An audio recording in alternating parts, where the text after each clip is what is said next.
जो बदलता है वह परमात्मा नहीं हो सकता। जो बदलता है वह परमात्मा नहीं, प्रकृति है।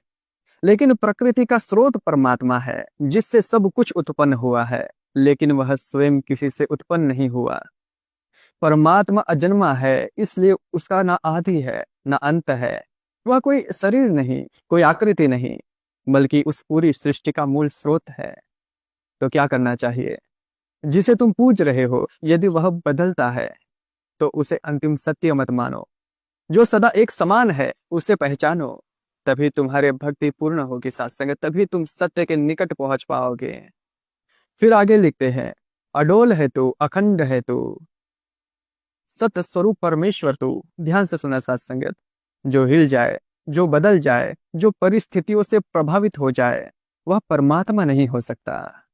अगर कोई दुख में रोता है, सुख में हंसता है, क्रोध में जलता है, प्रेम में पिघलता है, तो वह स्थिर कैसे हो सकता है? जो स्वयं बदलता है वह तुम्हें स्थिरता कैसे देगा? परमात्मा अडोल है, जिसे कोई परिस्थिति हिला नहीं सकती। और वह अखंड है, जिसमें कोई विभाजन नहीं है। जैसे जिसे बांटा जा सके, जिसे सीमाओं में बांधा जा सके, वह परमात्मा नहीं हो सकता। अगर कोई कहे कि यहाँ तक परमात्मा है और वहां परमात्मा नहीं है, तो वह अखंड नहीं हुआ। परमात्मा संपूर्ण होता है, सासंगत हर जगह है, हर कण में व्याप्त है। और वह सत्य स्वरूप है, अर्थात केवल वही सत्य है।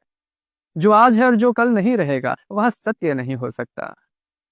जो समय के साथ मिट जाता है, जो परिस्थितियों के साथ बदल जाता है, वह परम सत्य नहीं हो सकता।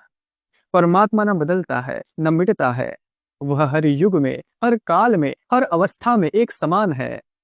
और जिसे तुम परमात्मा मानते हो वह परमात्मा नहीं, साथ संगत परमात्मा का प्राकृतिक रूप है।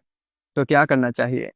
जो अडोल है उसे पकड़ो, जो अखंड है उसे जानो, जो सत्य है उसकी खोज करो। परमात्मा को बस मूर्तियों में सीमित मत करो, बल्कि उसे हर जगह देखो। आगे कहा गया है, अभेद है तू, अछेद है तू, नारायण जगदीश्वर तू। अभेद है तू, इसका मतलब जिसे तोड़ा नहीं जा सकता, जिसे विभाजित नहीं किया जा सकता, वही परमात्मा है। वह न हिंदू का है, न मुसलमान का, न मंदिर का है साथ संगत, न मस्जिद का। वह सब में एक समान है। अछेद है तू, जिसे कोई काट नहीं सकता, जिसे कोई समाप्त नहीं कर सकता, जिसे कोई जला नहीं सकता, जिसे कोई भिगा नहीं सकता। वह परमात्मा है, वही नारायण जगदीश्वर है। अब आगे बढ़ते हैं। लोक तू ही, परलोक तू ही है, आर तू ही है, पार तू ही। सासंगत लोक तू ही। जो कुछ भी तुम देख रहे हो, महसूस कर रहे हो, यह पूरा संसार उसी का विस्तार है। पेड़, पहाड़, नदियां, इंसान, हर चीज में वही है। तुम्हारा शरीर, तुम्हारी सोच, तुम्हारी भावनाएं, सब उसी की देन है। तुम जिस दुनिया में जी रहे हो वह कोई अलग सत्ता नहीं है, बल्कि परमात्मा की अभिव्यक्ति है। परलोक तू ही, जिसे लोग स्वर्ग, नरक, वैकुंठ, भूलोक कहते हैं, वह भी उसी का ही विस्तार है। इसलिए अगर वह इस लोक में है सात्संग, तो परलोक में कोई और सत्ता नहीं है, वही है। वह हर जगह है, इस लोक में भी, परलोक में भी, संसार के शुरुआत में भी और अंतिम सत्य में भी। आगे लिखता है सात्संगत, हे पुरुषोत्तम, दो जहां की है सच्ची सरकार तू ही। दो जहां मतलब क्या हुआ? जो दृश्य है, जो अदृश्य है, जो लोक है, जो परलोक है, जो जन्म के पहले था और जो मृत्यु के बाद भी रहेगा, वह सब उसी की सत्ता में है साथ संगत। इन सब का सरकार परमात्मा ही है। तो अब क्या करना चाहिए? अगर वही असली सरकार है, तो न झूठी सत्ता के पीछे भागो, न मिथ्या अहंकार में रहो, न किसी के साथ गलत करो, वरना सरकार का सजा भुगतने के लिए तैयार रहना। फिर लिखा है, तुझ में ही यह ध्यान टिका हो, तुझ में ही मन लगा रहे। बड़ी गहरी बात है, थोड़ा समझने की कोशिश करना। जिस पर ध्यान टिकता है, जीवन वैसा ही बन जाता है। ध्यान कोई तकनीक नहीं, यह प्रेम की पराकाष्ठा है साथ संगत। ध्यान कोई अलग क्रिया नहीं, यह तो प्रेम का ही एक स्वरूप है। अगर तुम किसी से सच्चा प्रेम करते हो, तो क्या तुम्हें बार बार याद दिलाने की जरूरत पड़ती है कि उसे याद करो? नहीं, वह स्वाभाविक रूप से हर समय मन में बना रहता है। इसी तरह अगर परमात्मा से प्रेम होगा, तो ध्यान अपने आप उसी में लगा रहेगा। ध्यान कोई जबरदस्ती करने की चीज नहीं है, यह तो प्रेम का स्वाभाविक परिणाम है। तो क्या करना चाहिए? प्रेम को बढ़ाओ, ध्यान अपने आप गहरा होता जाएगा। हर सांस को उसका स्मरण बना दो।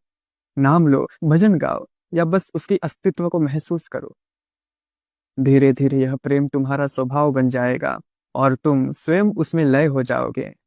अंत में लिखा है, कहे हर देव की श्वास है जब तक नाता तुझसे जुड़ा रहे, साथ संगत अंततः जीवन कुछ भी नहीं, सिर्फ एक यात्रा है। जैसे यह शरीर एक दिन मिट जाएगा, वैसे ही सब कुछ चला जाएगा। जो बचेगा वह सिर्फ परमात्मा है।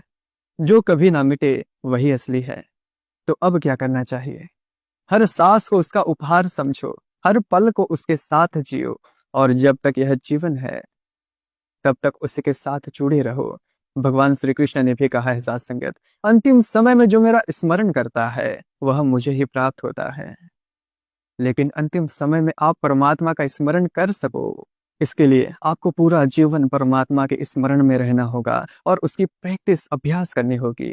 अगर आप पूरा जीवन संसार के चिंता में लगे रहोगे तो अंतिम समय में भी संसार का ही चिंतन होगा, परमात्मा का नहीं।